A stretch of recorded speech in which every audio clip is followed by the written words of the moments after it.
Hello guys, welcome to my YouTube channel. आज देख रहे हैं स्टार 129 डिवीजन 4 का थर्ड क्वेश्चन जो कि है बैलोन डी और इसमें क्या रिव्यू जो होता है जीचा का उसका नाम उसका है बैलोन डी और 8 टाइम होगा। सो he is value right.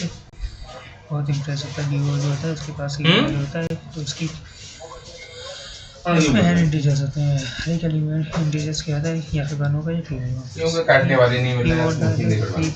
We want to figure out to the product of all the elements of array written as 8 power होना चाहिए जिसमें कोई भी इंटीजर मतलब a की पावर 8 होना चाहिए। फॉर एग्जांपल इंटीजर के प्रिंट अगर ऐसा होता है तो प्रिंट है उसका लर्निंग चेक कर लिया कर अगर दो के बराबर है तो 1 प्लस होता जाएगा वरना नहीं होता जाएगा और बस उसका चेक कर लेंगे डिवीजन का 8 है या नहीं है। 8 से डिवीजन मतलब 8 की पावर और अगर ऐसा चाहिए इसका हो जाएगा। Thank you.